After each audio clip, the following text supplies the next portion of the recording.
Hello everyone, मैं हूं दिलीप और आप सभी का एक बार फिर से स्वागत है आपके अपने यूट्यूब चैनल विज्ञान डिजिटल में। पिछले वीडियो में हम लोगों ने मेल रिप्रोडक्टिव सिस्टम के बारे में बात किए थे। उसमें हम लोग यह पढ़े थे कि स्पर्म का फॉर्मेशन कैसे होता है, कैसे यह सीमेन बनता है और इजैक्यूलेशन कैसे होता है। स्पर्म का जर्नी जो टेस्टिस से शुरू हुआ था, इजैक्यूलेशन के साथ ही इसका पहला चैप्टर ख़त्म हो गया। आज इसका दूसरा चैप्टर शुरू हुआ है। आज हम फीमेल रिप्रोडक्टिव सिस्टम के बारे में बात करेंगे। ये फीमेल रिप्रोडक्टिव सिस्टम का स्ट्रक्चर है। इस सिस्टम में सभी ऑर्गन्स एब्डोमिनल कैविटी में होते हैं। दैट मीन्स सभी ऑर्गन्स एब्डोमेन के अंदर होते हैं। मेल में पेनिस और टेस्टिस बॉडी के बाहर थे, बट फीमेल में all organs are in abdominal cavity. Let's know about the parts. Female reproductive system में सबसे इम्पोर्टेंट पार्ट है ओवेरीज, और ये संख्या में 2 होते हैं। ओवेरीज एग्स प्रोड्यूस करते हैं। जैसे मेल में टेस्टिस स्पर्म प्रोड्यूस करता है, बिल्कुल उसी तरह से यहाँ पे ओवरीज एग्स प्रोड्यूस करते हैं। एग्स को oocyte या ओवम भी कहा जाता है। ओवरीज में फीमेल सेक्स हार्मोन्स भी बनते हैं। इनके नाम है एस्ट्रोजन एंड प्रोजेस्टेरोन। इसके बारे में हम डिटेल्स में बात करेंगे जब मेंस्ट्रुअल साइकिल्स के बारे में पढ़ेंगे। ओके, अभी बस इतना जानिए। A pair of ovaries produce the eggs and female sex hormones. Okay, ovaries के ऊपर ये जो ट्यूब्स हैं, इनका नाम है ओविडक्ट्स। इनका एक और नाम है द फैलोपियन ट्यूब्स। ओविडक्ट्स के बीच में जो बैग लाइक स्ट्रक्चर है, इनका नाम है uterus, and it is the place where the zygote the baby develops. Uterus के नीचे जो छोटा सा ओपनिंग है, that is called cervix, and cervix के नीचे जो ट्यूब लाइक स्ट्रक्चर है, that entire tube is the vagina. Penis से जो सीमेन इजैक्यूलेट होता है, वह यही वजाइना में डिपॉजिट होता है। फिर यहाँ से स्पर्म्स स्विमिंग करते हुए धीरे धीरे ऊपर की ओर बढ़ते हैं, और इसके आगे की कहानी मैं तब बताऊंगा जब हम लोग फर्टिलाइजेशन के बारे में बात करेंगे। आज हम लोग फीमेल रिप्रोडक्टिव सिस्टम के बारे में बात कर रहे हैं और उसके पार्ट्स के बारे में बात कर रहे हैं। चलिए आगे बढ़ते हैं। ये जो स्ट्रक्चर दिख रहा है, this is the external genitalia. That means an outward appearance of female reproductive system. ये जो पूरा स्ट्रक्चर है, इससे वल्वा कहा जाता है। ये पूरा वजाइना नहीं है। Vagina is just a part of vulva. Bottom part में जो ओपनिंग्स हैं, it is the vaginal opening, और इस ओपनिंग में जो ट्यूब है वह यूटेरस तक कनेक्टेड होता है। अब यहाँ पे एक क्वेश्चन है, वजाइना का लेंथ कितना होता है? It is approximately 3 to 6 inches. That means 8 to 15 centimeter. Vagina के अंदर 2 स्मॉल ग्लैंड्स होते हैं। ये जो ब्लू कलर का स्ट्रक्चर दिख रहा है, इनका नाम है Bartholin's glands. Guys, male reproductive system में आपको याद है Cowper's gland, bulbourethral glands, इनका काम क्या था? They secretes a fluid. यहाँ भी बार्थोलिन्स ग्लैंड एक फ्लूइड सीक्रेट करते हैं inside the vaginal opening. Vaginal opening के ऊपर एक और छोटा सा ओपनिंग है, दैट इज द यूरेथ्रा।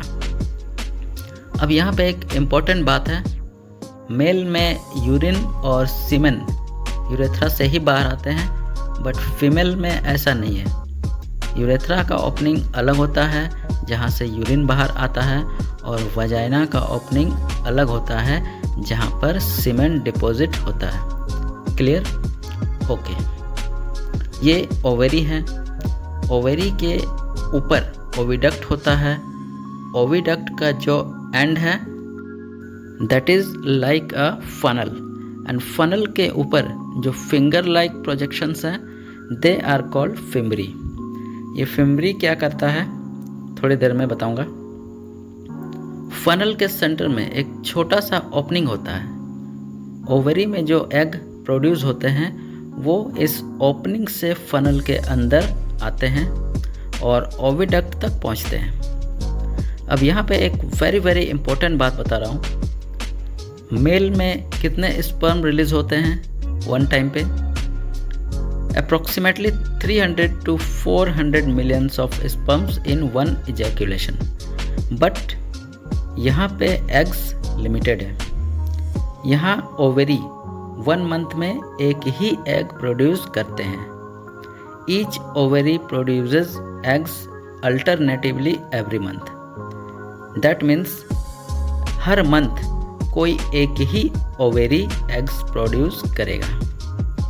अब मान लो जनवरी में लेफ्ट ओवेरी से एग प्रोड्यूस हुआ तो फरवरी में राइट ओवेरी से एग प्रोड्यूस होगा, फिर मार्च में लेफ्ट से, अप्रैल में राइट से, मई में लेफ्ट से, जून में राइट से, इसी तरह से ये कंटिन्यूसली चलता रहेगा। दैट मीन्स एक टाइम पे एक ही ओवेरी से एग प्रोड्यूस होता है। दोनों ओवेरी एक साथ सेम टाइम पे एग प्रोड्यूस नहीं कर सकते। अब यहाँ देखिए ओवेरी से एग रिलीज हुआ। ये जो फिंगर लाइक स्ट्रक्चर है ये फिम्बरी है। इनका काम है एग्स को ओविडक्ट की तरफ पुश करना। ओविडक्ट के अंदर जो हेयर लाइक स्ट्रक्चर है दे आर कॉल्ड सीलिया, और ये सीलिया एग्स को पुश करते हुए यूटेरस तक पहुंचा देता है। अब जब एग यूटेरस में पहुंच जाता है फिर क्या होगा ये हम जानेंगे, लेकिन उससे पहले एक बहुत इम्पोर्टेंट बात जानना जरूरी है। मेल में एक टाइम पे कितने स्पर्म बाहर आए थे? 300 to 400 millions of sperms. But female में ऐसा बिल्कुल भी नहीं है। When a baby girl born, उसके ओवेरी में ऑलरेडी रेडीमेड एग्स होते हैं।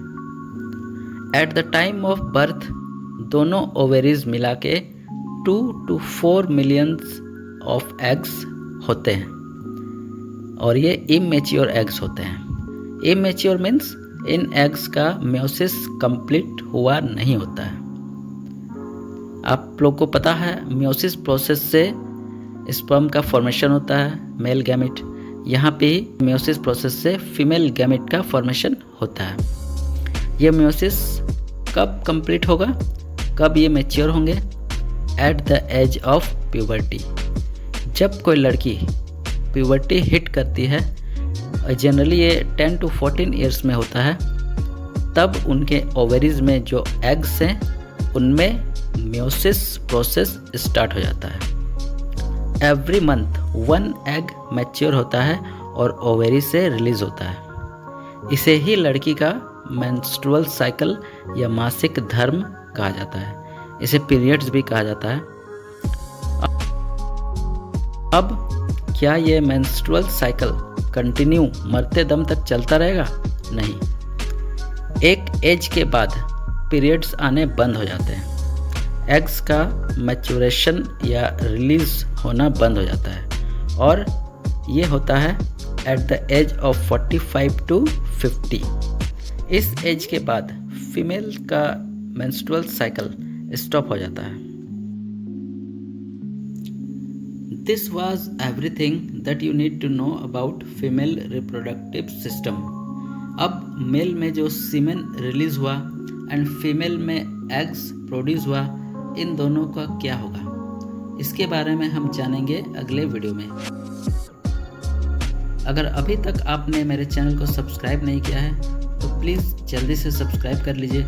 वीडियो को लाइक और शेयर ज़रूर कीजिए, और अगर आप मुझे कोई सजेशन देना चाहते हैं तो प्लीज़ कमेंट करके मुझे ज़रूर बताएं। आपका सजेशन मेरे लिए बहुत मायने रखता है। तो मिलते हैं गाइस अगले वीडियो में, तब तक के लिए bye bye and take care of yourself. Thank you.